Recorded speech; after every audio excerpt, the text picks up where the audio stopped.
So yeah, today I was reminded of we have this posh lady in at work, and I was reminded of one of my favourite stories of working in a coffee shop, and by favourite I put that absolutely in inverted commas, but it is bizarre. Okay. So I was speaking to this lass from a different store, and he spoke about this posh woman that used to come in there every day. And this one day she brought a son in with her, and the son stood with his back to the till.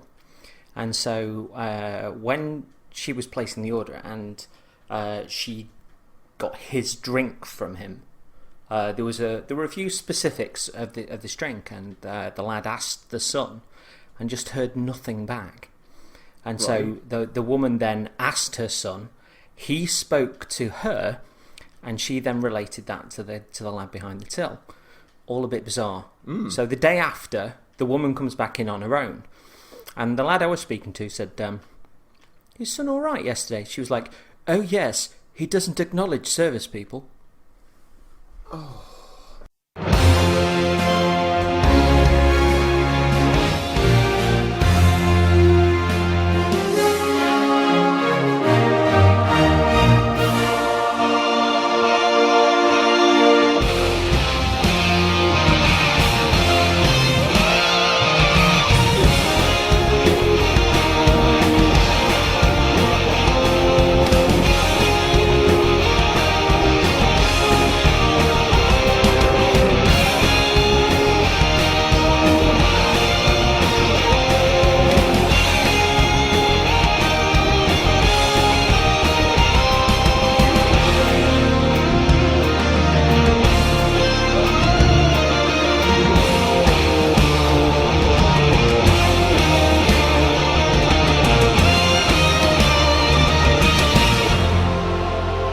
Welcome back to Twin Humanities. Thanks. Episode 51? 51. 51, yeah. One short of a pack of cards. Okay, I'll take your word on that. Anyway, we've been away for quite some time. It's been over a month since the previous show. I am still the brunette. I am still the John Gia. Yeah, so yeah, E3 deliciously got in the way of everything. I hope you enjoyed the the Humanities extravaganzas with the lovely chaps from Kinnerance. They were good lads. We were happy to talk to them, and it was 9. Well, really more like 12 long hours, but I really enjoyed that chat. Yeah, it was proper good fun. So we've been away from Souls a little longer than we'd like. But at E3, we were hoping to see footage of Dark Souls 3 following the leak of the various screenshots, and potentially a gorp at the Bloodborne DLC was on the cards as well. And we were half right. Yeah, Bloodborne DLC we saw nothing of, but I presume that's being saved for... I know there's a thing... I know there's a thing that's happening in Paris, and I don't know if that's... The PlayStation Experience is going to be there. Okay. Because Sony aren't at Gamescom, are they? Are they not?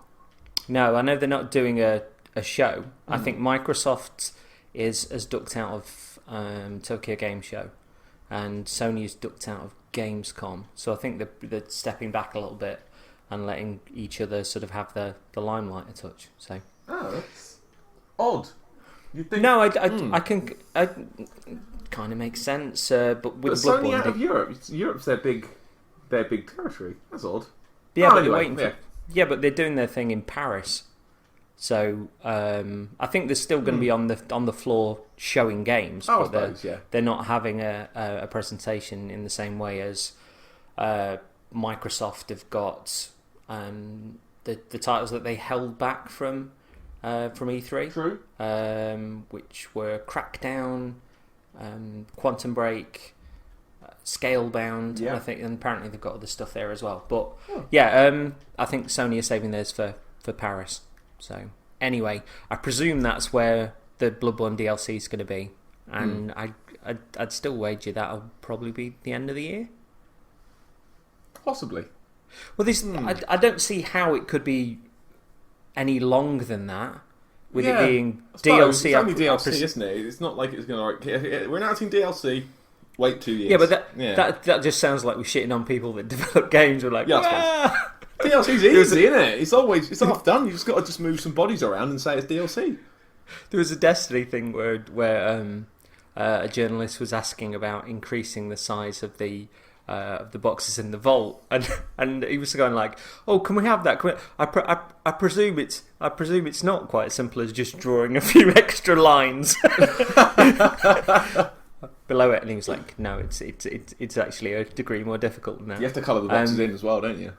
But yeah, with Dark Souls 3 being you have to colour them in grey and put things in them. Yeah. With Dark Souls 3 being March next year, I'd be very surprised if it wasn't the end of the year. Plus, it'd be another push for Sony for Bloodborne for Christmas, because they could go, "Hey, here's the game." Do you think they'll do a sort of maybe a Game of the Year edition and just go, yes, at least for bundles, and go PS4 1 Tiggy Pixel with Bloodborne plus DLC. Maybe something else. Maybe that's the point where they finally put out a proper Bloodborne console over here, because we saw that white Destiny PS4. That thing's lovely. Finally looked good.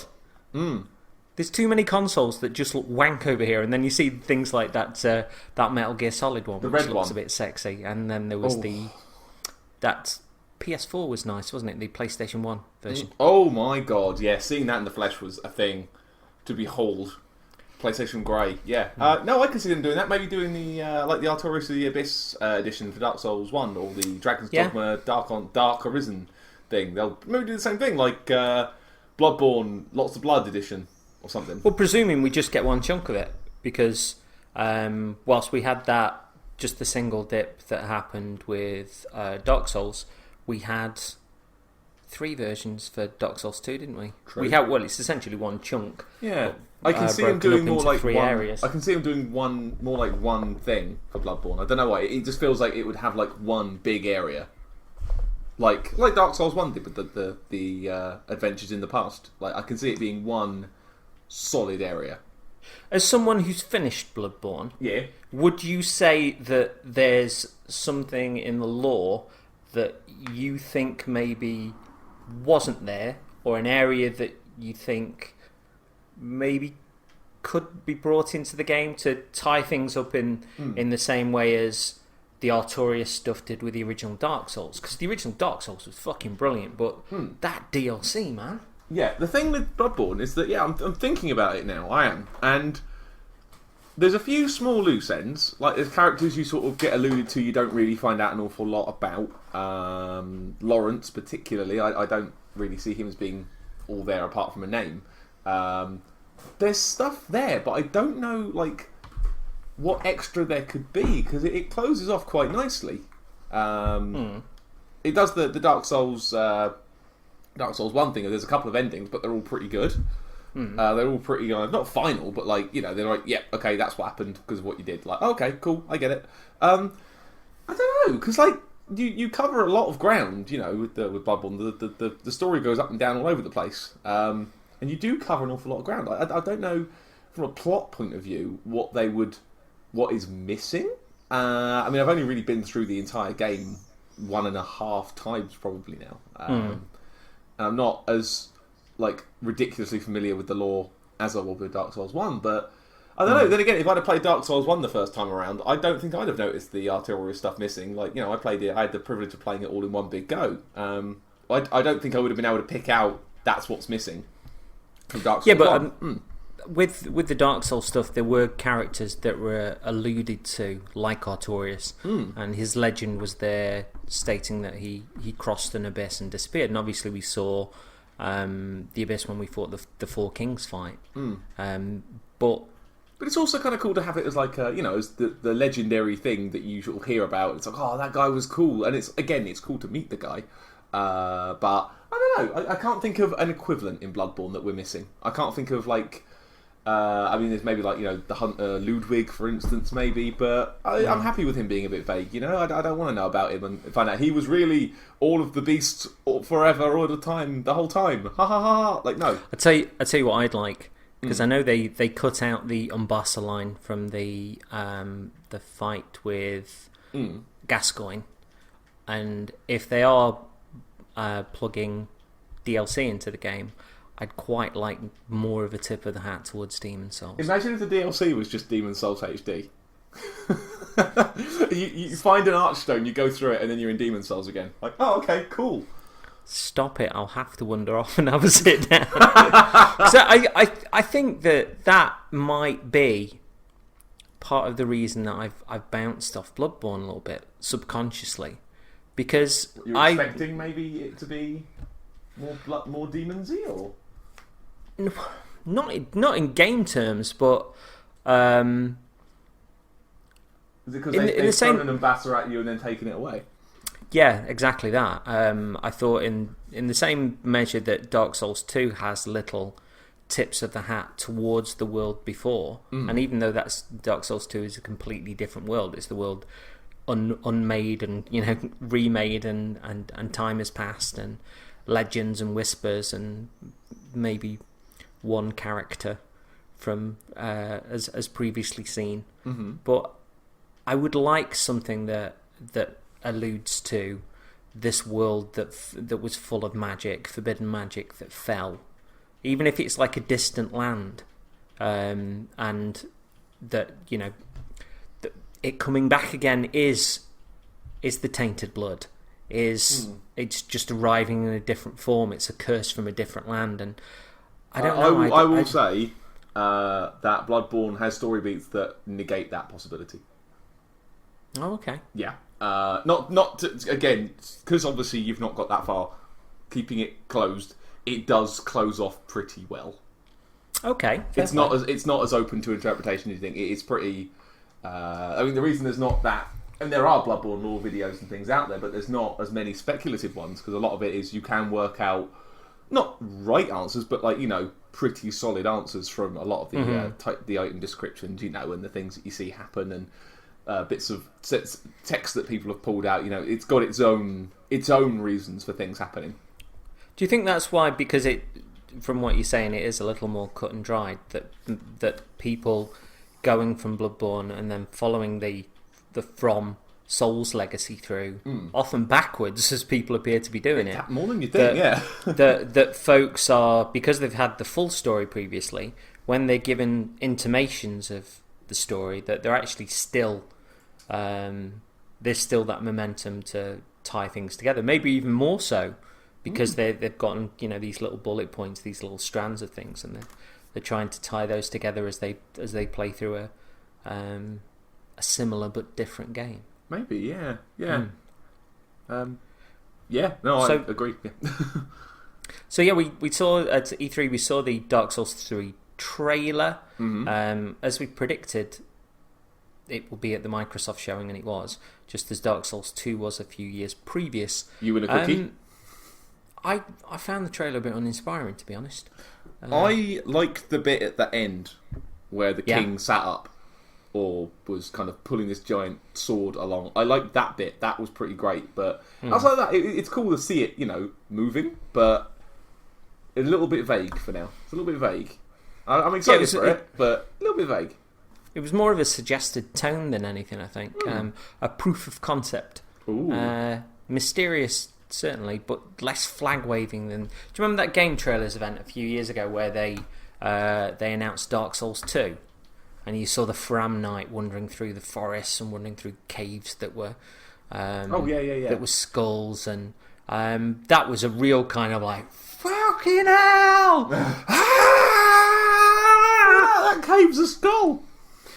Just all of that just made me go, just made me want it. Whereas they seem to.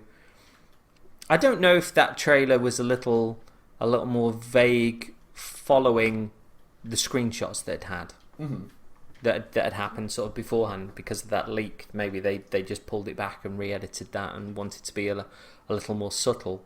If those screenshots gave away a little more than they'd have liked. Yeah, I can see that. And then just weird info that popped out after E3 as well about the thing we see sitting up at the end is a Lord of Cinder or someone, isn't it? It's someone who's chucked themselves into the fire. which is odd. Well, yeah. I mean, I'll come to that in a little while. Okay. For me.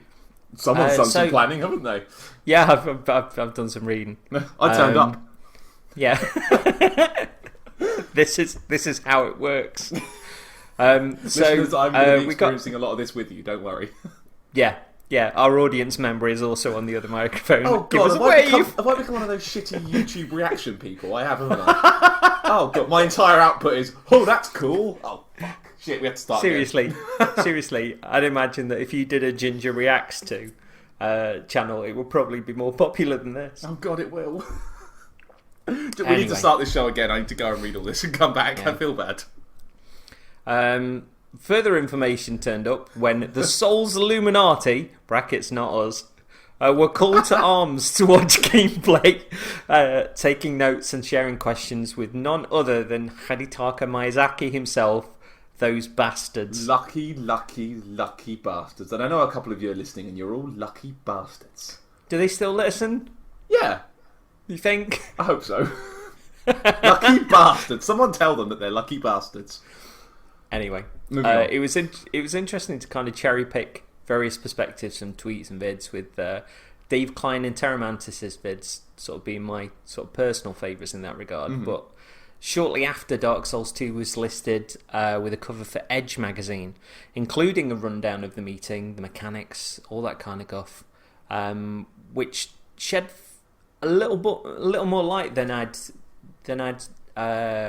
gotten from previous bits on the net. So if you've not checked out Dave and Terramantis' vids, do so now. But with Edge not reaching beyond the shores of Blighty, I thought I'd give a little detailing of what hid within those there pages. Oh, right. So we're reading a magazine for those of you who didn't follow that.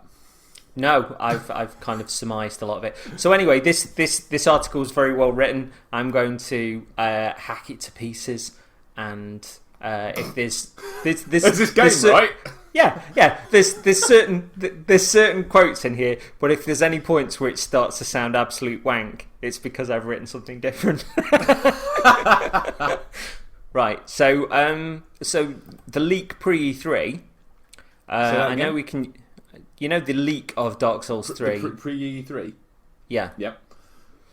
Which you weren't very impressed with. The people were bad. The things that came out of it were good, but oh God, shut up. You're a bad YouTube channel.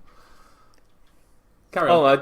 I was meaning the fact that you weren't impressed that there was... that it had been leaked that early when it was a week. Oh, yeah, God, yeah. No, there was a lot about that I didn't like. But yeah, can't you just keep things quiet and let them come out a bit later? Like, do we have to oh, look, I've got a scoop. Piss off. And I know we usually raise our eyebrows and state such stuff as pure PR. That's usually calculated, in this case, to take advantage of gaining more noise than it might ordinarily get at E3, no matter our personal perspectives. But apparently Miyazaki was allegedly really unhappy at it. Well, to be fair, they managed to keep Final Fantasy VII Remake quiet. I mean, how did they manage that? Well, it's the intimations in the article suggested him being more cagey with journalists because of it, and it was stated the leak in both cases originated from itself, which is a little bit curious. The quote listed was, Miyazaki seemed even less inclined to show his hand than usual, going on to say that he came across as a sort of chap that would rather not be doing this sort of thing, rather just put the game on the shelves without an instruction manual, would rather have you put the game in to see and figure things out for yourself, rather let the games speak for themselves, which... To be fair, that's how he designed his games. I mean... Yeah, that kind of comes across, I guess. But work it out, idiot. Go. Because I know they've said he's almost like the reluctant president, that he tries to get the business stuff done in a couple of days and then get involved around the shop floor, which is what he really enjoys. But this was interesting. Miyazaki's directing, but this hasn't been his project from beginning to end. Entering the prototype phase around 2 years ago, while Miyazaki and his team were knee-deep in Bloodborne.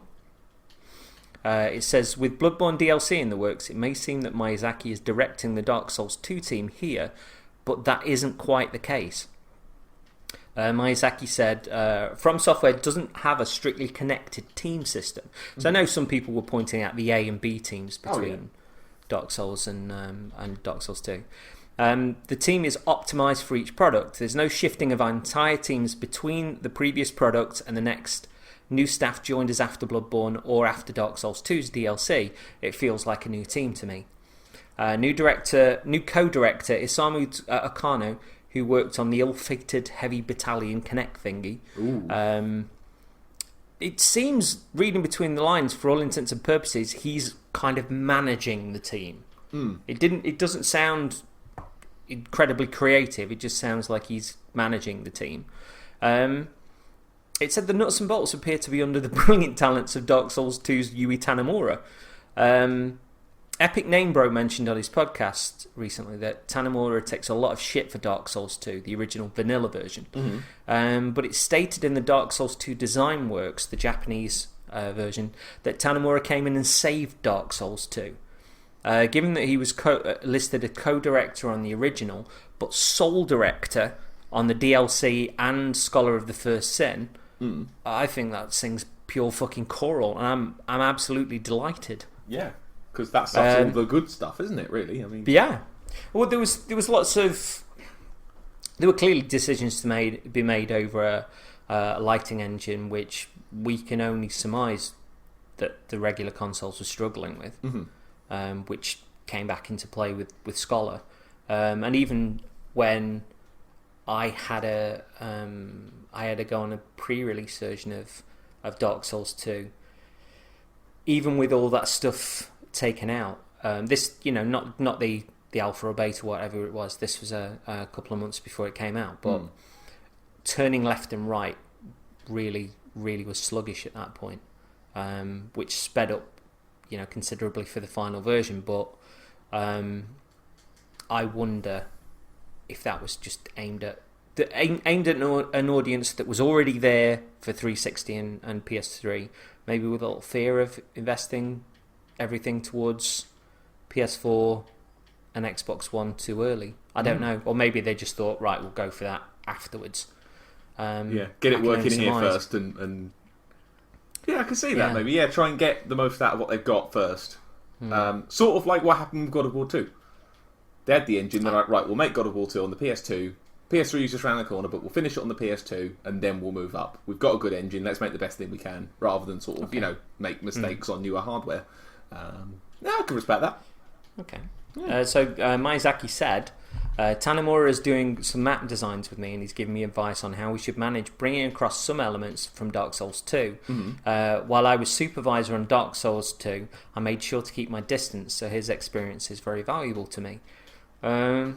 It's been mentioned elsewhere that the world will be connected in similar ways to Dark Souls and Bloodborne. Shortcut porn.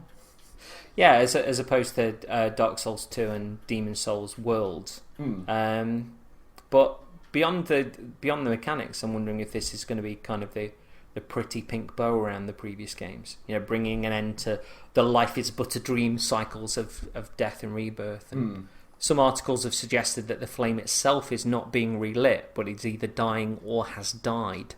Yeah, it's sort of what I was looking for when we were talking about this last time. Like, obviously, again, I've not finished Scholar, and people have informed me that an end might be in there, but I'd like to see like an end on this part of the story. Like, well, there's been a suggestion that because those screens and the footage that have been seen by other people are covered in ash, that might be the case. That that's one of the intimations and the design, which frankly fucking excites me. So, other articles have mentioned sort of a duality between shifting worlds in the game as well. Is that maybe a little bit Silent Hill-ish, maybe? Potentially. But could this mean a shifting? Because I know some have mentioned like an overworld and an underworld, or but could this mean sort of a shifting and knotting between Lordran and Drang Lake? Fuck yes! You could even tie that into the PvP, couldn't you? With like different worlds kind of melding into each other. That's why people are appearing. Yeah, I mean that would I mean, time bonfire. And maybe your chance world of gets time. ashier the more you move on. So if you invade someone and their world is super ashy, you know you're in for a shit. I don't know. I don't know. But I Just know- wild speculation here. I like that. That's kind of cool. Again, I know ties back to God of War. Would you believe? I know. In God of War 3, when you kill Helios, god of the sun, the fucking sun goes out. Brilliant. Well, I know Bonfire Side Chat have mentioned that time in Dark Souls is timey-wimey, and Artorias says about the shifting between worlds in the main game, but with that cycle of going from Gwyn linking the flame, then you sort of taking his place, then time becoming Drangleic, and there just being embers that remain of people and characters in a world before, and then a similar sort of linking of the world towards the end of that. I'm curious. There is a consistency there, and the "life is but a dream" messages that were all over the floor in Dark Souls 2. I'd like to see that that kind of tie up, because I like the connections between the two games. I know some people see them as completely different entities, but I like that lineage, that straight line between Dark Souls and Dark Souls 2. I think it's fantastic, and almost like these whispers between that have gone along through time of legends, and I don't know. Whilst I'd still would have liked to have seen more characters than the one specifically from Dark Souls. A few allusions, like isn't there, in armor sets and things, but yeah. But I like the idea that the characters that you meet have completely different attributes are tied to them. Like when you find a certain Rocky man's armor, you find Havel's gear. It paints a completely different picture to the picture that we all thought he was, because time's moved on and he's thought of in a different way. That's kind of neat. Yeah, and you don't know in that regard if it is just if there were more people that were wearing that kind of armor originally, or if it's if it is the original. Yeah, or if it's the simple fact they didn't on the open descriptions go, legend has it he lived in a tower. I'm glad they're a little more. Yeah. It's almost like somebody said, almost like when I went to Game City and there was the reveal of Mike Bithel's volume, and Mike was sitting alongside a Robin Hood historian, and he was telling of all the whispers that went through different regions and the different legends, and the way things were twisted as time went on. It seems a lot like that, and I really like that. Neat. So Miyazaki calls this the end. The world itself is shared with Dark Souls and its direct sequel. Though given the extent to which these two worlds games differed, that may not mean much. There is a much stronger narrative tie here to the first Dark Souls. Okay. With the Lord of Cinder stuff, I suppose. Well, maybe. It's a speculation. Speculation follows around the final piece of that trailer that we saw. That it's not the Lord of Cinder, that it's a Lord of Cinder. Yeah, because when it first set up, I got mixes of either Gwyn, or it looked a little bit like the Giant King as well to me, and kind of that weird sort of move that the giants do. Yeah.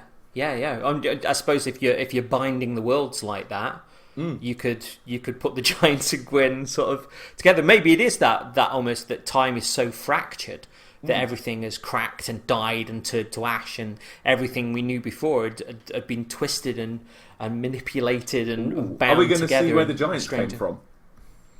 I don't know. From when before they crossed the sea, because time's all yeah.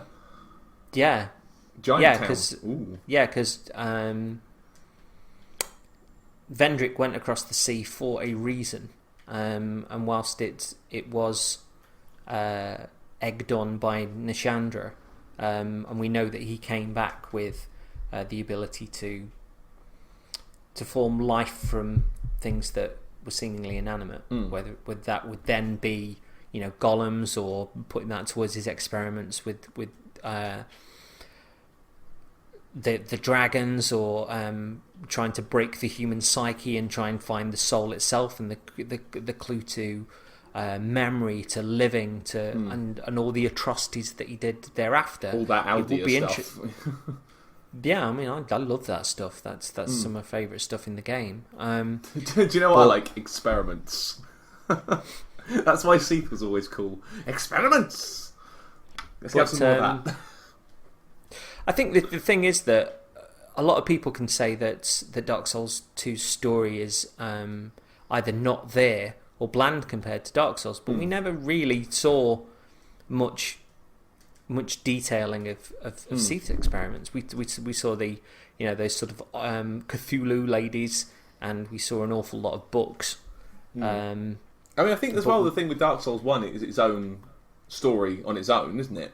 And Dark Souls 2 sprang out the end of this thing where they might not have planned for a sequel. They have to make it tie in. I mean, the sheer fact that most movie sequels, aren't plot-wise as neat as their first film, for instance. I like that they did things differently. Oh, I like it's different, totally. But I can see where people are coming from, though. I think it's an incredibly brave story choice to because there's, as we said, that there's this life is but a dream cycle in Dark Souls 2.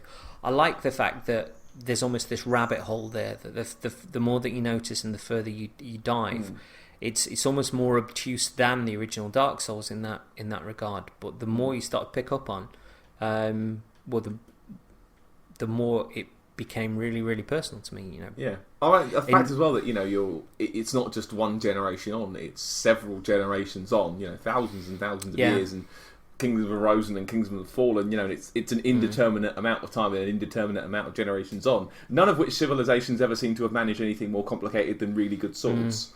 But one of them get to laser guns. Go on, please. But I like that. They're willing to say, right, it's in the future. Not going to tell you how far. Boom, go with it. Work it out. Okay. So yeah, I'm wondering if that Lord of Cinder, whether it is A or they, as to whether that could actually represent you, the person that lit the flame at the end of the games. Well, think of all that sublime bone dust. And perhaps that final battle is with a summoned player, much like Old Monk in Demon's Souls. Ooh. That could be really interesting. Ooh.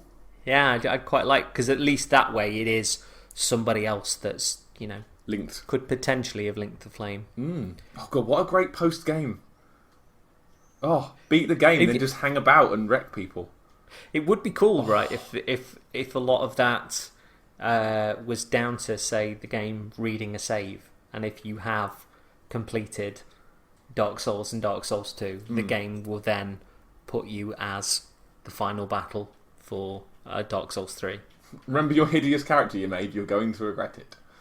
Yeah, I just think that would be pretty cool. It doesn't necessarily have to be visual. It's just, if you've taken those steps and completed those previous games, you get to be the boss.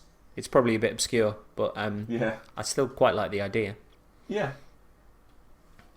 So yeah, Miyazaki said that sinking his teeth into gothic cosmic horror in Bloodborne has given him the taste for fantasy again.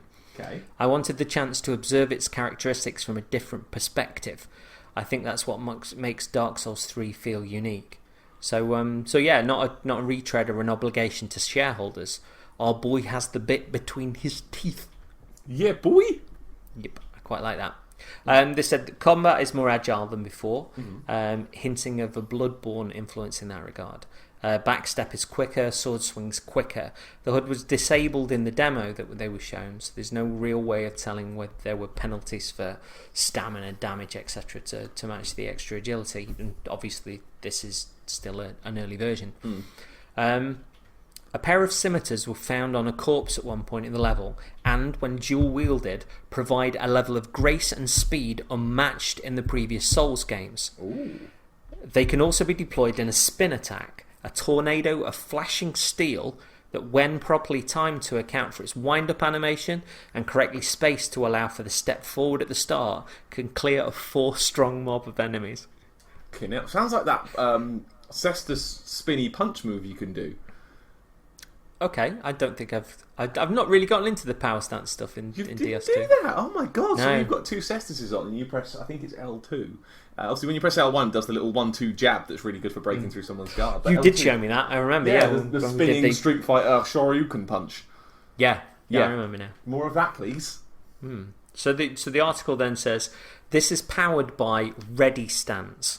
With longsword equipped, for instance, the resulting attack is a forward-moving swipe that hits with enough force to break through an opponent's guard. Later we'll use a greatsword for a charging upward slash that launches an enemy into the air, slams them back down to the ground, and deals enormous damage in the process. Nice. We've heard this before, but short bow can now chip away at enemy health. Clear focus on improving the range of attacks at your disposal. Sounds cool, I reckon. Brings a bit more strategy into taking an enemy down, especially given the speed increase, and that it's not just I'll have my shield up, or even as easy as I've got weapons out. It's like, well, what can certain weapons do?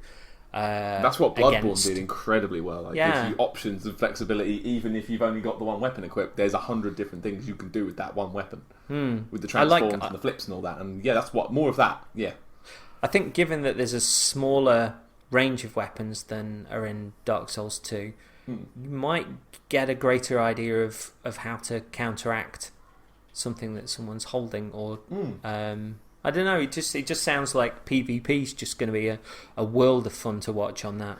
That there'll be so much variety, and I don't know, almost like this level of watching an actual fighting game going on. I know we've got I like watching PvP stuff anyway on Dark Souls 2, but it just sounds like it's going to add a little spice to the mix, I reckon.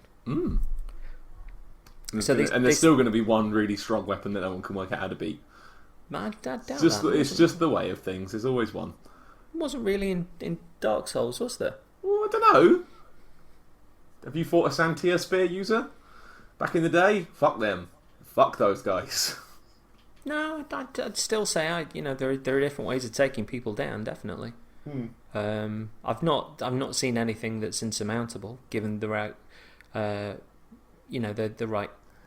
Then again, I always used to intentionally hamper myself because I used to like fighting naked. So yeah, but I think psychological warfare. But this is the thing with the Souls games in general, that if you come up against the problem, you figure your way around it, and it's not just the game is trying to funnel you down a certain level of difficulty. It's like, well, how can I change my weapons? How can I change my my armor? But in the moment, your way around it. In the moment against some invader bastard is what I'm more worried about. Yeah, but that's just invasions, isn't it? That's the whole point of them. Yeah, but in that regard, I still think of I love Jessica Biel on Twitch, who at the moment is just throwing corrosive urns at people, dodging out of the way, and watching all of their weapons slowly break to the point where they can't do damage to them. So yeah. Yeah, they said difficulty was toned down for the demo. No HUD means it's hard to measure how hard the enemies hit, but enemies approach from awkward angles rather than Dark Souls 2 sort of running en masse from the front. They said there's no brainless charges here. Enemies are incredibly aggressive, fighting smartly and attacking in unexpected ways.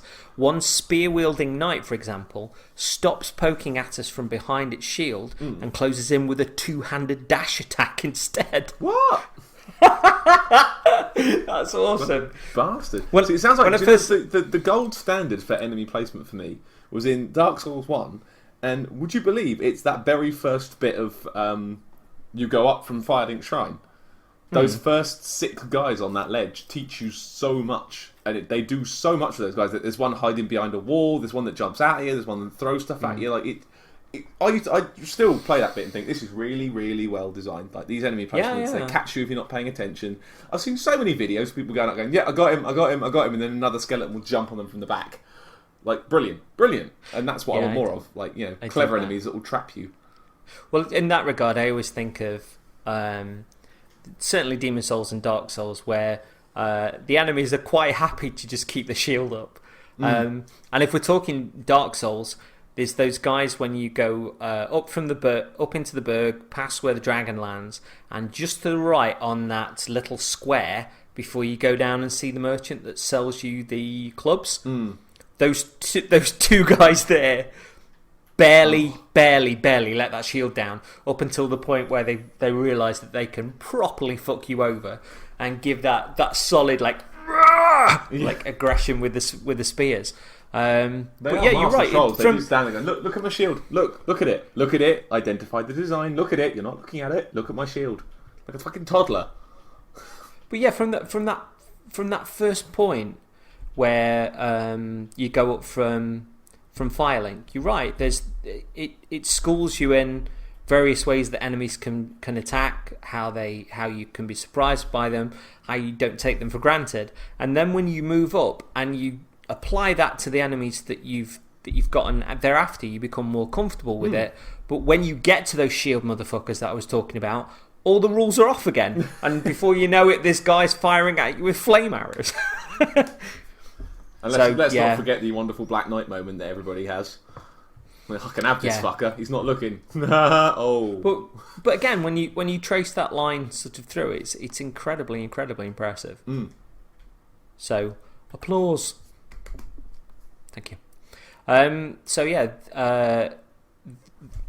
This almost counteracts what we've just discussed, but it says there are signs of a desire to introduce Bloodborne style jump scares. Now I'd say jump scares have always been in Dark Souls, and in true horror style, rather than it being like the movie or Dead Space thing of like, here is the thing we've created in CG, here it is in a 360 degrees swirl, and now it's coming for you. Dark Souls has always been kind of like, there it is, it's a thing that you've not seen yet, and you're dead. Yeah, the Capra Demon, best example. You go through a door, it's on, go.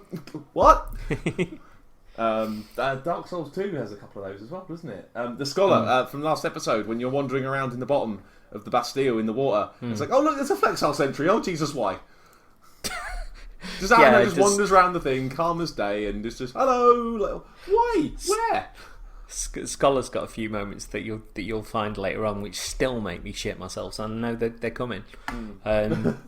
Yeah, that bodes well. So yeah, the article says, as we pass by a group of hollows praying harmlessly to the corpses of the fallen, they're suddenly engulfed in a black liquid smoke, and a grotesque, indefinable black mass appears. There's a face in there somewhere, as well as a bloody claw, but despite his extended health bar, our hero quickly succumbs, slumping dead to the floor. Miyazaki apologises for this, and when they respawn at the bonfire, he takes a different route, and with a shortcut unlocked for the demo, he heads for the boss. Unsurprisingly, the Dancer of the Frigid Valley, which is just an insanely brilliant name for a boss. That's brilliant. Doesn't mess about, swinging a long, curved flaming sword that's one of several fine showcases of From Software's drastically overhauled fire tech. The flames look fantastic both here and in an earlier encounter where a dragon sat on a rampart and scorched the ground below with a sweeping breath of fire, get hit by an attack that burns and you're ablaze for a few seconds, evade, and the scenery takes the blow instead. Ooh. It says here, Dance's cathedral arena becomes progressively more aflame as the fight progresses. Pillars that you've used to put space between you, surrounded by licking flame as you plan your next move. That's amazing. It says halfway through the fight, the Dancer pulls out a second sword, enveloped in the same dark magic as our horrid amorphous foe from before. She gains an area of attack too, and it's not long before our hero falls again, the big screen fading to black as it transpires that our time is up. There's the feeling that this is just surface details, that Miyazaki is still holding tons from us. Edge asked how he could continue to surprise the fans in a third outing. So Miyazaki says, to us these things might seem like nothing special, but there's a reason that they're so well appreciated. It's a difficult question and we answer it on a case-by-case basis, but this is a sequel. We must keep the attractive or good points of previous titles. We may reinforce certain things or change them, but never remove them. So then the article concludes, Miyazaki often sounds like a man puzzled by his own success. On the eve of Bloodborne's release, he was modest to the fault at the notion of From's games being popular. Even now, after that game's feat of selling over 1 million units in, what was it about 10 days? Yeah, ridiculous. He finds it hard to accept. Here at last comes what feels like true, unfettered honesty. I don't think I myself has fans, he says. I think players demand simple, interesting and worthy games. If the games I've directed or designed have met those demands, I've been very, very lucky. What I'm thinking is I want to make as many games as possible while my luck's in. That's really cool. So humble.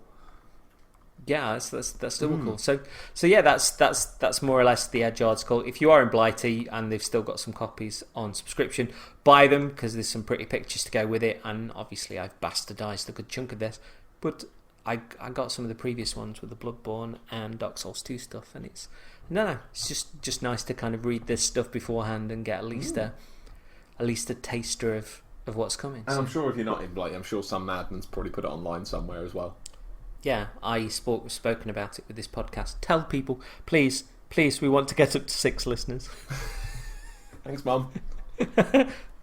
Yeah, what do you make of that's of a that long stuff article. That's way more than I was expecting. That was a lot more. I was just expecting like a retread of the stuff that terrible YouTube channel showed. That's a lot of stuff. That's a lot to take in. You mean The View? Is that what they were called? Yeah, I just heard lots of people saying that they watched it in silence. Was it not The No or something? After the that's it. Yeah, that's what I'm thinking. Fuck them. Yeah, there's a lot more info than I was expecting. Like I said, I just expected a retread of what sort of stuff that they'd leaked. But yeah, just to hear Miyazaki's philosophies and ideas about things as well. That just always fills me with hope. Like reading the interviews in the back of the Bloodborne guide and the classic bit about the undead dragon, wanting it to appear not scary, just wanting to appear a bit sad, it kind of lost a bit of itself. That's what I listen for. That's what I want to hear, and that's what I'm hearing. So yeah, go on. Exciting for Dark Souls 3. Yeah.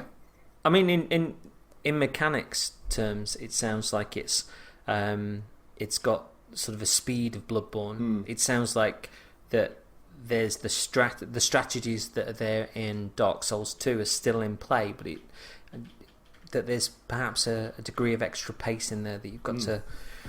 I don't know. It's possibly easy to hide behind shields and stuff and just plan your next move and be that slow, but I get the feeling that there's an extra burst there for people that have played Bloodborne, that extra kick in the step. Options. Yeah, and it sounds like the fights have got a bit more to them again this time. So the ready thing and the charge stuff, yeah, man. My god, this March Mechanics News is going to come back in style. Well, even that knight that was sort of poking away with a spear and a shield, and then put them both away, just pulled out 2 knives and then did a massive dash attack. The fact that you can't get the measure of an enemy just by looking at them, that they and even that you can't guess that they might have a secondary attack, as in set of weapons, even. No, no, as in a secondary attack. I suppose. That's what players do. Yeah, exactly. When people.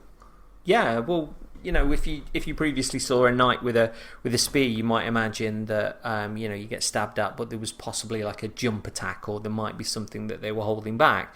You wouldn't expect, as you were saying, for them to do as a lot of PvP players do, and keep something offhand for later in the fight or for certain circumstances or different arenas.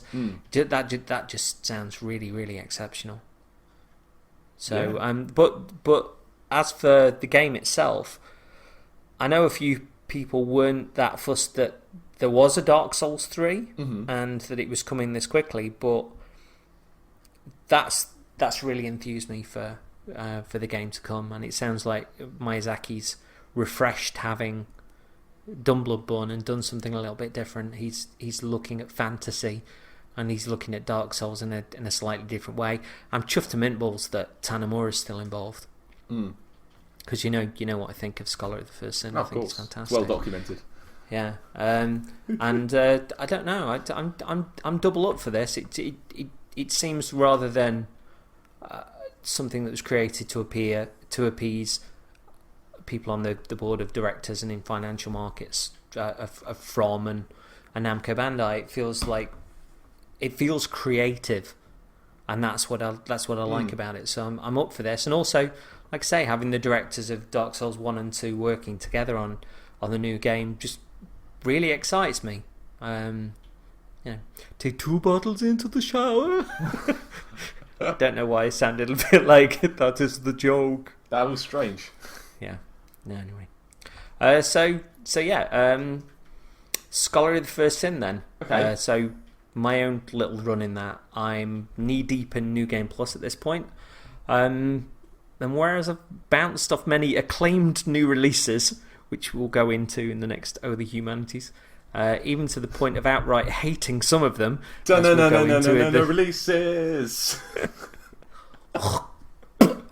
The shit you give me for gobby noises. Yeah. Well, carry on. That was a comedy one. Oh. Yeah. Scholar just keeps pulling me back in.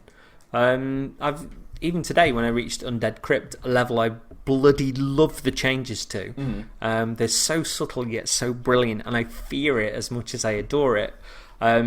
Devotee Scala is the summons, and she's incredible. She just runs into danger, smacking the fuck out of whatever she comes near with a mace, healing when needed. And I discovered today that she's actually got braids. Huh. Which I was really staring at the character. I was going, oh, you got braids, and she has. So yeah, it's a really cool character. And fighting braids. I don't know. It seems like her hair is tied back for war. Yeah, but the changes in there are so subtle, but they're so clever, and they really light a fire under the entire level. It is just stunning. So yeah, I got to there today. I got past Shrine of Omana, and I went to switch off a few times, get ready to do something else, and then just ended up going back into my save and getting stuck back in. And the quandary I've got now is that all I need to complete Dark Souls 2, Scholar of the First Sin, is the pyromancy, hexes, miracles, and sorcery items. Okay. And that would be the first time, as much as I love these games and I've played them like a billion times with various builds and stuff, I've never 100%ed one. You've never platinumed it, would you say? Or 1,000 did it? Huh? Like platinumed it, or 1,000 out of 1,000 gamer scored it, you mean? Yeah, well, both. Just gotten all the achievements for it. I've never really been an achievement hunter, and whilst if there's any games that I've wanted to get those kind of bits to, I've not done it. And I know the nearest I came was with the original Dark Souls, and a lot of that was, I'm sure when I was going through all the pyromancy stuff, I got like Wikipedia up. I was looking, I was looking at my own inventory and sort of trying to surmise the things that I got and the things that I hadn't. And I think the upswing of the Xbox One achievements is that they show you in a percentage how far you are to completing them. So it's not a case of you've either got them or you've not. It will show, like my all pyromancies are like at 90%, or hexes are at 68, or that kind of stuff. And I like that. I like that a lot. I think it's really smart. But as I understand it now, I think it's when you get to NG plus 2, okay, it gives you the option to buy all of the spells and stuff at Drang Lake Castle. Nice. So I really want to 100% it, but I want all those old souls. I want to go through the levels again in New Game Plus, and I certainly want to go through that DLC again. Fucking hell, that DLC. But yeah, I'm kind of torn in two directions at the minute. There's a point where there's no need to rush. There's no one you need to impress here. It's like, I need to impress myself. I need to do it. I think for me, the problem I always have with trying 100%, or platinum a Souls game, there's always a couple of things that are tied to stupid stuff like covenants that just don't work. Like, didn't you have to max out the Gravelord covenant in Dark Souls 1 or something? The one that no one uses. And the dragon ones, obviously they seem more achievable. I mean, I know the Bloodborne one is infinitely more achievable, and to an extent the Dark Souls 2 one. But there's always like one or two odd things, or like the Demon Souls thing, where you have to get a pure sharp stone or something. It's I think this is it. They are a bit more achievement, a bit more achievable, and I know that. Does that make them less special? No, not at all. Ooh. I just think they're better structured. And like for example, there is an achievement for maxing out completely a covenant, but it is a covenant. So it's whichever one you want to do, but it's exactly that. See, that's way better. Yeah, this is what I mean, and it's not as if I've not been throwing myself into doing as much as possible with the games, because I genuinely have. But I don't know. It's nice to see me getting closer and closer and closer. It's egged me on a little bit, and I think it's a great touch that rather than having to go into various covenants to get, say, the extra bits of pyromancy that are at the end of the blood covenant and stuff like that, that when I get 10G plus 2, I can go to the first guy that I see in Drangleic Castle and I can buy those fuckers. You've done enough. Here you go. Exactly, and I think that's smart. But it's not as if I want that, but the pull is that I really, really enjoy the game so much, and if I do get to New Game Plus 2, and I've not gone through the game, through New Game Plus 1 naturally, that maybe I'll struggle to get to Drangleic Castle. Possibly. Because I'll be sort of underleveled and stuff. I mean, even though every level now is costing me, I think today's was 138,000 souls. Yeah. I'm still getting those souls. It's still climbing, and I'm putting them into stuff that, I don't know, I just never used before. Yeah. Like, well, not in this run, because this run's been dex and strength and all that kind of gubbins and pyromancy, but because I'm using a lightning spear, I'm now putting loads of stuff into faith. Yeah, I mean, I suppose that's sort of, the stats on the higher levels, from what I understand, is it becomes much of a muchness, really. Like, by the time you hit New Game Plus, whatever, most players just roll around, with just a pair of trousers on, if that. Well, I mean, there's points where I've tried to increase my stamina, and all that it's increasing now is stamina. So it's those incremental like moments. Agility and extra bits like that. They're just literally a stamina bar going up. It's just literally my stamina bar, but I've still done that because in the middle of big fights, I've noticed that I'm having to hold back certain attacks because I've not got enough stamina. So, God, my stamina's on about 53 now or something like crazy incredible. Whereas further down where I'm increasing faith purely to get a bit more out of my my lightning spear and stuff. That's still increasing. My health bar and lightning resistance and dark resistance or whatever the variables might be. Yeah. So, but I'm still smitten with it. And as much as I've tried to play other stuff and have bounced off it, I still keep coming back to it. And it's not a case of, you've just got to drive yourself on for these achievements, or if you can only get to here and really reluctantly slugging it out. I'm still fucking loving these levels, and I'm still noticing new stuff that's in there. I mean, the conversation that we had the other day, I got to Lost Bastille on NG Plus, and I was like, fucking hell, those archers aren't just using arrows this time, they're using flame arrows. And there was somewhere else where they were using lightning arrows instead of regular ones. And it's even little touches like that, never mind New Black Phantom bits and bobs, or sort of slight tweaks that have gone on again in both New Game Plus for Scholar and the vanilla Dark Souls 2. It's those little things that I'm still really liking. It's so much more interesting than we've just made it all a little bit harder. Like we've just upped the numbers. Like, it's so much more interesting than that. It should be a new challenge, not just the same challenge, just the numbers are bigger. Well, I've said before that I really like the new NPC summons. I really, really like them. And bashers. Oh, yeah, I mean, there's so much character within them, and there's still stuff that I keep noticing about them. Like one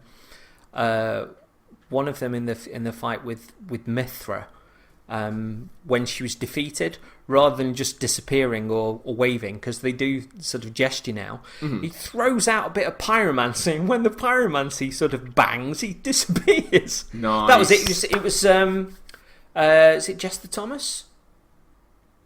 I think that's what you said. It's and that was really cool. I mean, I often forget which one is in certain areas. I mean, I remember that Manhunter O'Hara is in, for example, in the run up to the Duke's Dear Freya fight, but that's mainly because she was so amazing in the first fight, going down into that room with all the spider webs leading up to there, and her just picking off fucking spiders with this giant great bow was just incredible. And it's I'd rather summon them than regular players as it is at this point, because I just love the look of them and the character of them. And but when they I got behave to a bit like players, like they are doing things a player do. might do, but like you say about the whole Jester Thomas doing the whole explosion leaving thing, that's the kind of thing that people do.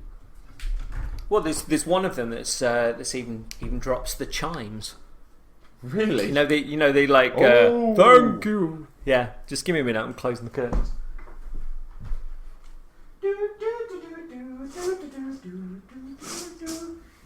Master of Foley.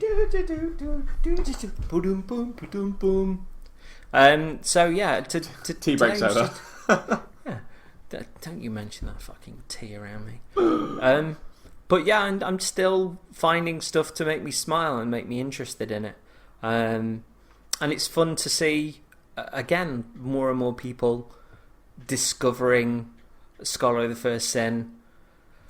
I don't know. It's every time I see something like that happen, and people just exploding with joy, like, God, this is really good.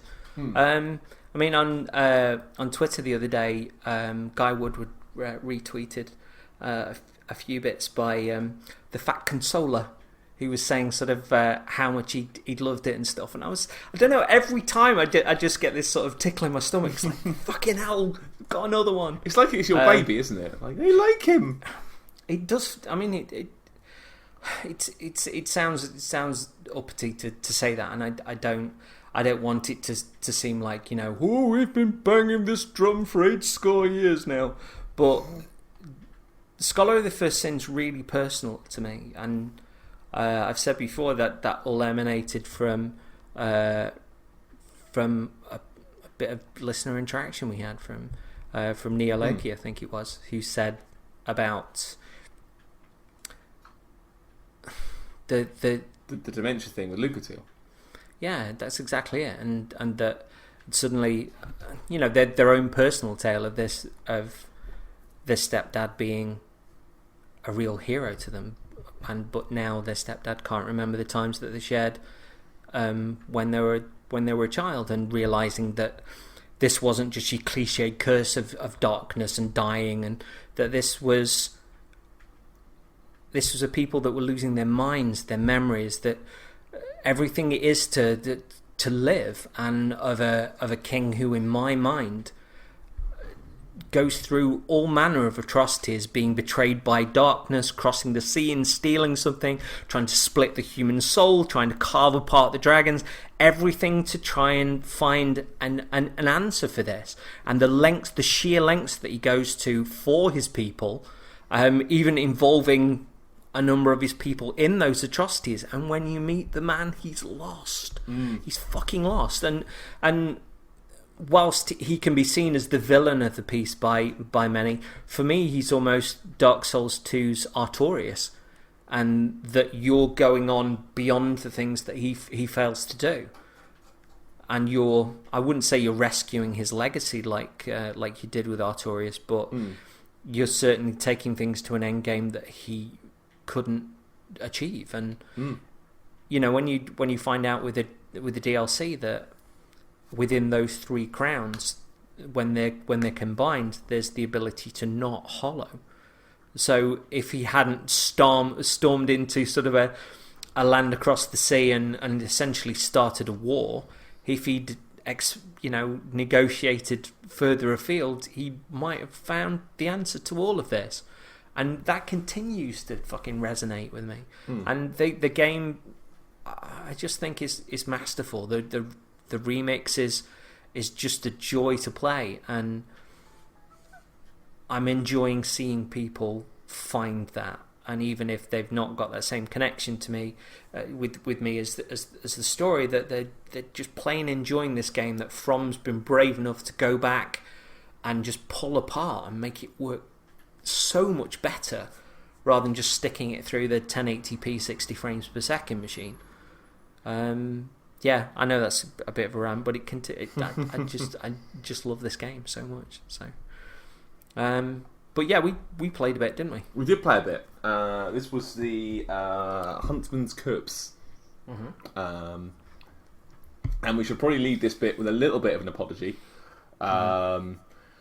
We're really sorry, Vader and Stooch. We actually forgot about the challenge and didn't do it. I think you even mentioned it. I mentioned it, and then when we forgot completely by the time we got there, because it had been a bit of a trial. Well, yeah, but a fun trial. A fun trial, but a trial. You don't generally get fun trials, do you? No, they're trying a clown maybe for excessive honking. So yeah, last time we finished Lost Sinner, and this time we were Huntsman's Cops. So there's not too many changes here. No, I don't think there's basically any, are there, really, apart from the little chap that runs around. He's great. I loved him. I forgot what we named him. Oh, God. Was it like Roger or something? No. It was something really canny and something I was really proud of when we were playing it, and I'm now too thick to remember it. There's a little chap that just runs about. Again, it's the same character model as Nigel, isn't he? It's just laps the level. It's just really bizarre.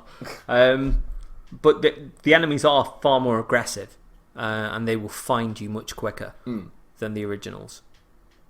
Yeah, they'll jump down from like the big tall. I think of them as blacksmith men, the tall guys with the sticks, because they have aprons on. That's why I think of them as blacksmith. They will find you from far further away, far further away now. Well, there was one that I was having a pop at quite early, and you were like, "Are you drawing him down from me?" And I was like, "Yeah, but he will. If you get close to him, he will drop down on you." He never did that before. Yeah. But yeah, I found the actual general area, I mean, apart from a couple of slightly different enemy placements, maybe, largely untouched. Yeah, there's a few slight tweaks, isn't there? Like one of the invaders turns up in a far more sensible area to invade you, whereas you used to knock them off a cliff quite easily. Oh God, I've never seen Maneater Mildred like what was her name? Maneater something, isn't it? Manhunter O'Hara? No, that's one. What's her name? The one that invades in the Huntsman's Cops that has the weird boogly head on. Yeah. I've never seen her die normally. I've only ever pushed her off the cliff, and not on purpose. It just happens every time. You're like, I just wanted to like for the longest time, I didn't know she dropped anything because I'd never seen her. Like, obviously, she dropped off the edge, but I'd never seen what she dropped. And of course, it turns out to be nothing. So great. But yeah, it was quite clever changes that were made. And the fact that the necromancers appear to now stay dead even when you come back and respawn, which they didn't appear to do before. They'd always come back.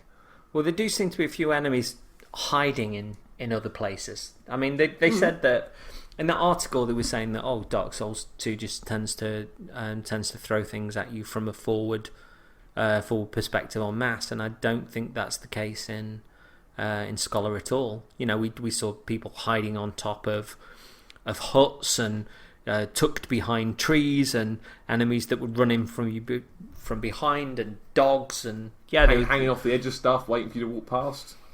Well, it's not been cracked into in the same way as some of the early levels. I'd probably say this shows that they're looking at the level sensibly as well, and saying, well, it's not really much that we need to do here. Yeah, I suppose not changing it for the sake of changing it, just changing what they think would make sense. But if it ain't broke, don't fix it. Because the area worked pretty well in of itself, and the designs were fairly neat, I'd say. So I just think of there's a bit in New Game Plus here where you go over the bridge past that third bonfire. The one and you go down a cliff, and two red phantom fat blokes with the big scythes appear behind you and in front of you as you've got that really tiny thin ledge to run along. See, I remember this because I remember this from it cropped up in the beta, I think. Did it? I'm sure it did. I remember two fat blokes on a skinny ledge and being in the middle and thinking, oh god, I'm dead. I've been battered by that a couple of times because I know I was looking to get the Chloranthin Ring +2 turns up at the Chariot fight, I think, in New Game +2. Okay. And I was trying to go round and get the summon from there to then go towards the Chariot fight, but if I didn't get battered by those guys, I was getting battered by that lad that's just in front of the Chariot Fod gate. The Red Phantom fake pretend Havel, as I always call him. Yeah, I mean, I took him on myself the other day and just fired a shitload of poison arrows at him beforehand and then ran away, which is my Dark Souls playstyle anyway. Shoot that poison arrow through his heart, or any way that will accept poison arrows. But yeah, I took him on, and I think he just knocked me clean off that bridge with that massive sword of his. So he's taken me off that way a few times as well. He's not a nice man. That didn't work out too well. So yeah. What did you make of our run on this then? The actual runs weren't too bad. Like, the area is still a challenging area. It's always been a challenging area. What with the fat Latreks, as I call them, and you've got the whip guys, the blacksmith men with the sticks and the whips. They're always that little run where you have to run past about 4 of them, and then you get the bridge, and then the big fat fake Havel at the top. That run is fucking on the PS3 edition of that game. There were none of them people left by the time I'd actually beaten the boss. They'd despawned. That's how many times I'd been through that area. It was a nightmare. And that wasn't from dying particularly often to the chariot, that's from dying particularly often to the red guy at the top. Because with the, obviously, you know, when I played it and the servers were off, like, there was no help. There were no summons. You couldn't just grab a couple. You just had to beat him legit and fuck that guy. Fuck him in the ear.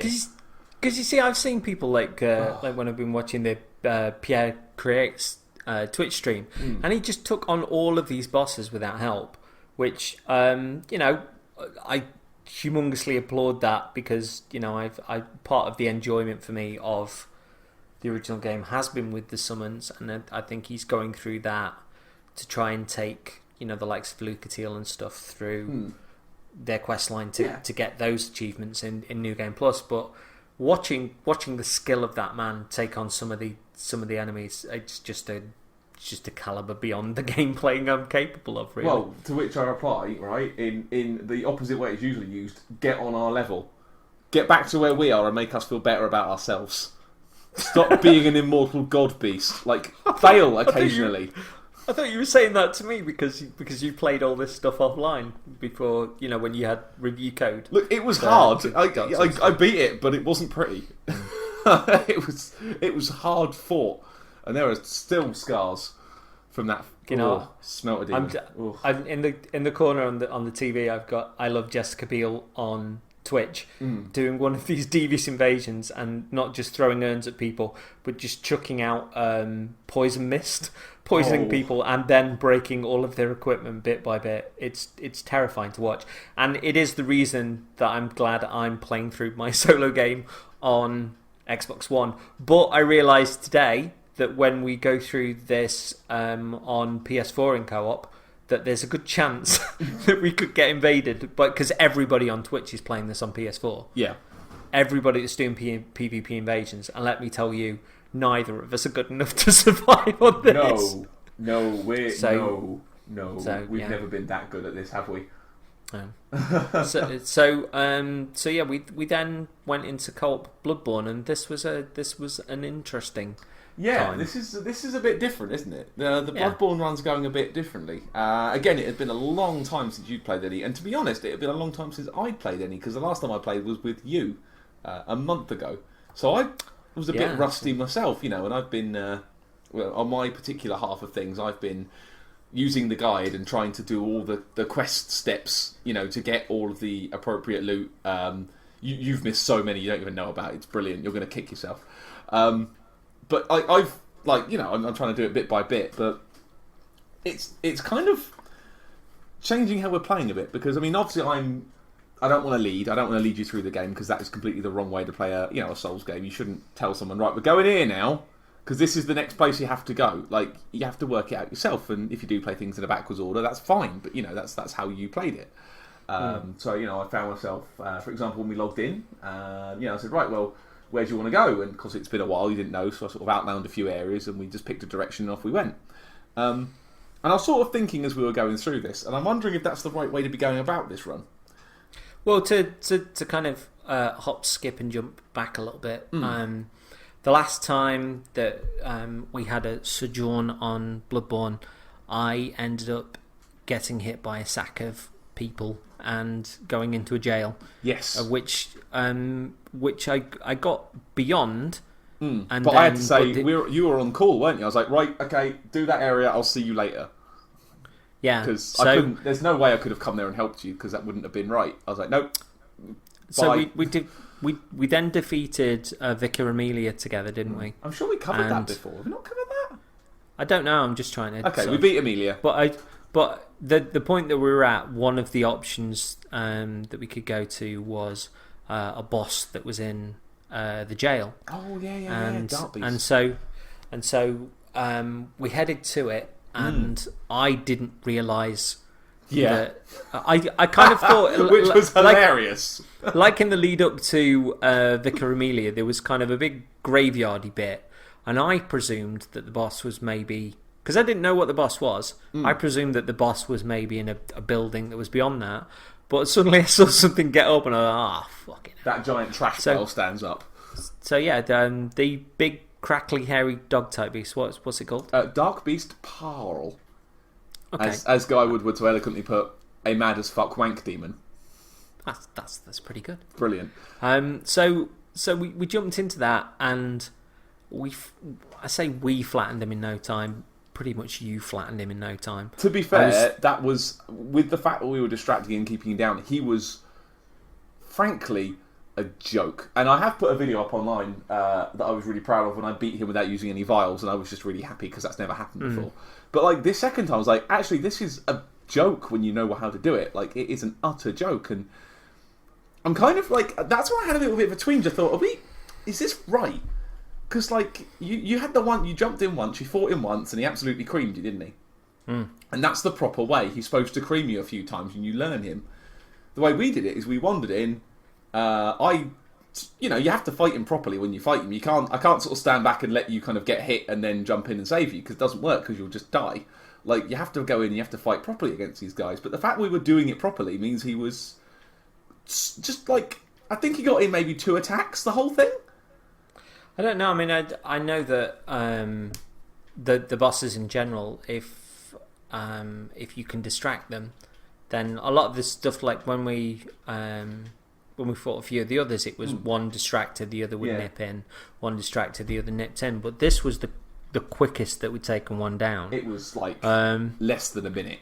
It was silly, I thought. Yeah. So this then amplified when we had a few options from there, which you. Although you got to admit, shortcut porn, right? Opens the door back to old Jan. I'm like, oh yes, truly.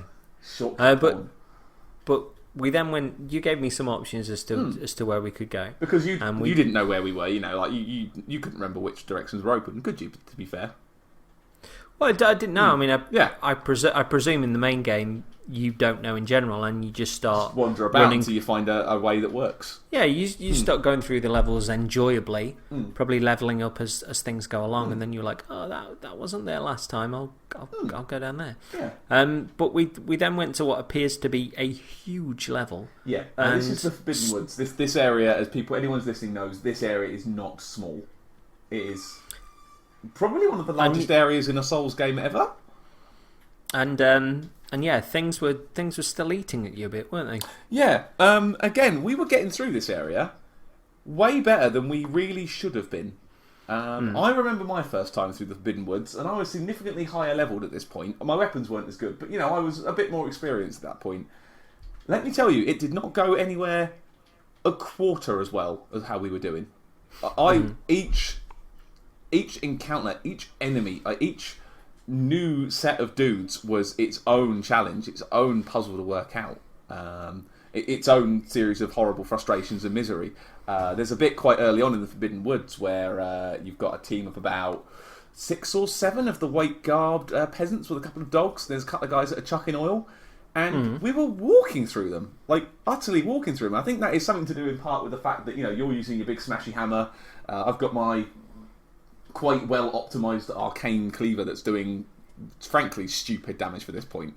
Far better than it really should have done. Partly because, we're at the point now where we can start breaking the game, things you wouldn't know about on your first run. That I know about, I can just I'm going to go and farm these, and I know where I can do that, and I can just go to this area a bit early and pick this up, and then I'm a ridiculous god beast. Brilliant. Moving on. I let you get hit by a certain thing, and I'm not sorry. There's a bit shortly after the lamp where anyone listening knows exactly which trap I mean. The wonderful swinging rock, the log with the spikes on that swings down and hits you. Did the first swing hit you or the second one?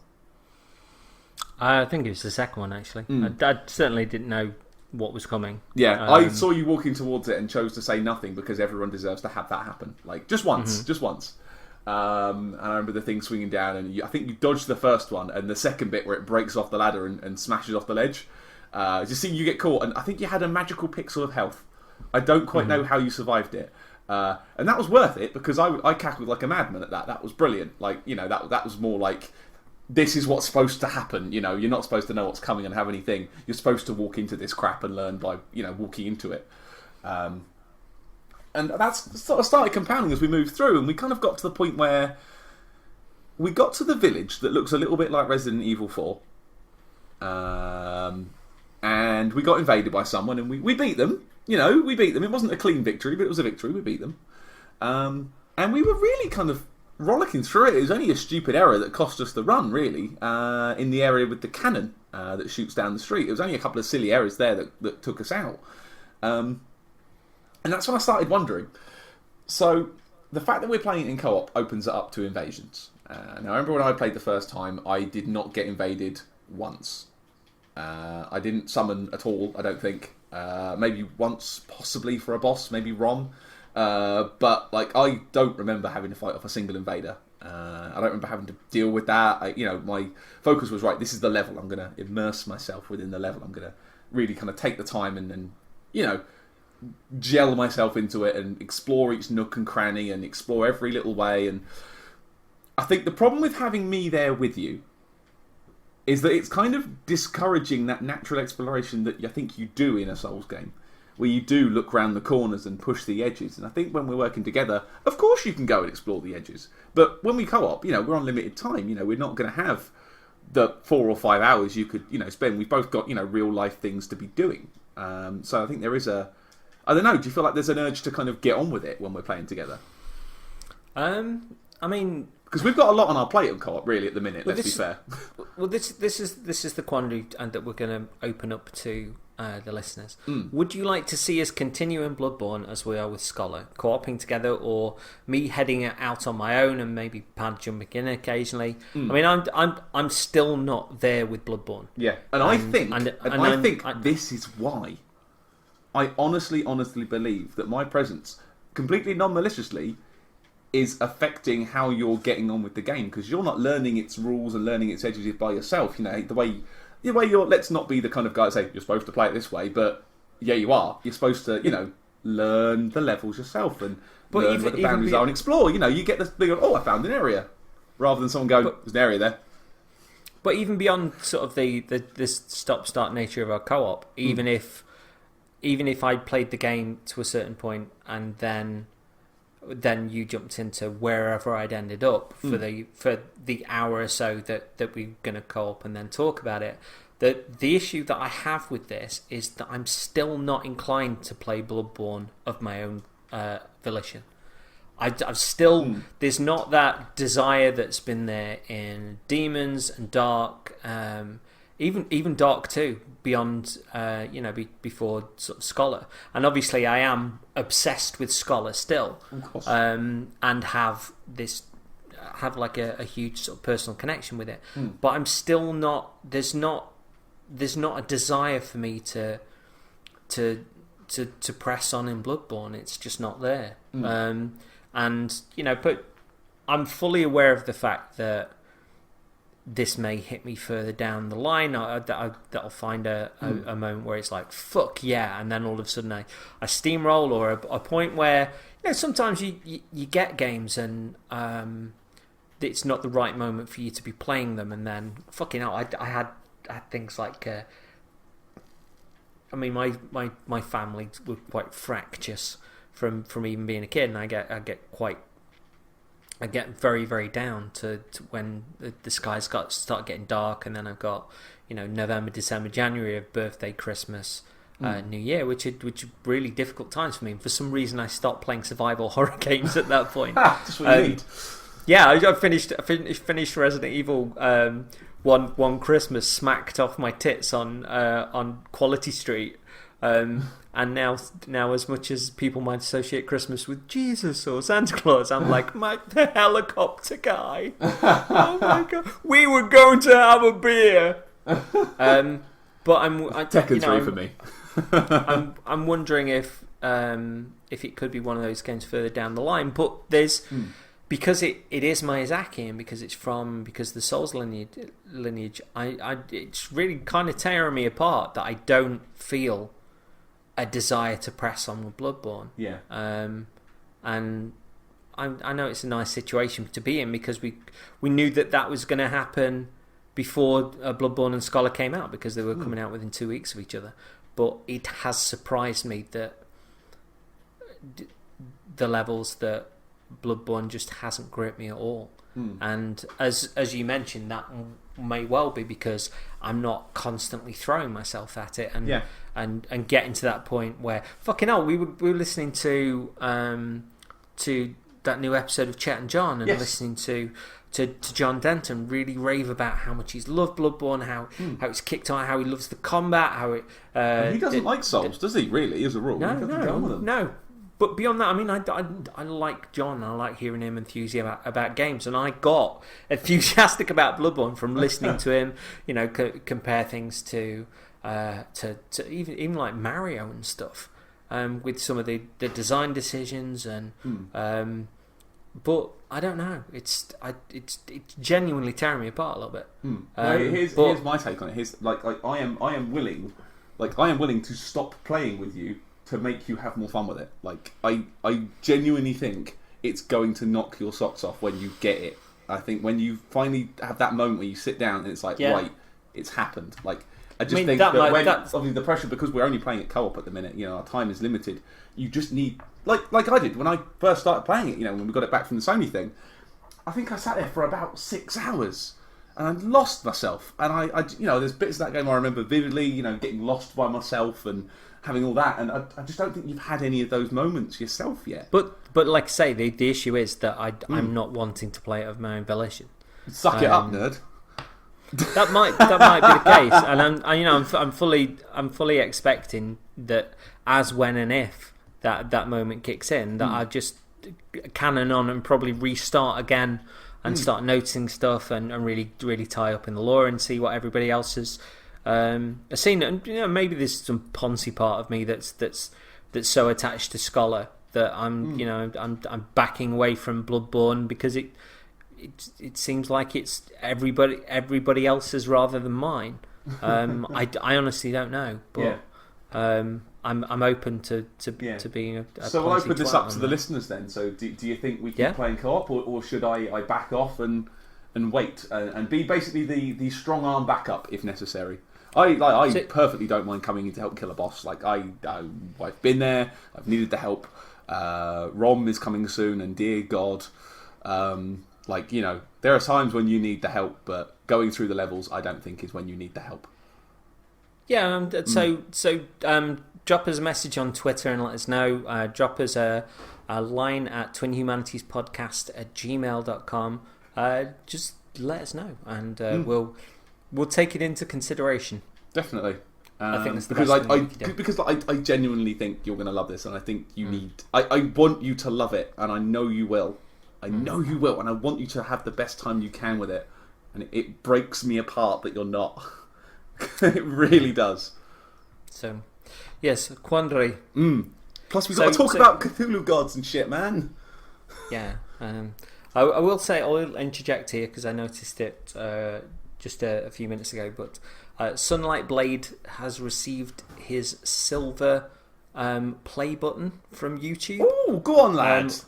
Now, you see, I thought this was, when I first heard rumblings about these things, that it was just like a thing that was on the screen, but it is actually a giant button silver that they button. send you. Yeah. So congratulations, bloke. Well played and well earned, really well played. those. Top lad, Sunlight Blade's top lad. He's a good kid. We can say that because he's really young. He's a good kid. He's a top lad. Yeah. But yeah, to end, I just want to. I mean, we properly love doing this, and thank you to everybody that listens and interacts with us, and it's, you know, we'd have these conversations whether they were being recorded or not, but the fact that people take time out to chat with us on Twitter or just to have a laugh or share odd bits or whatever genuinely makes it. We received a really cool email that I'd just like to read out, which it's frankly fucking humbling. Okay.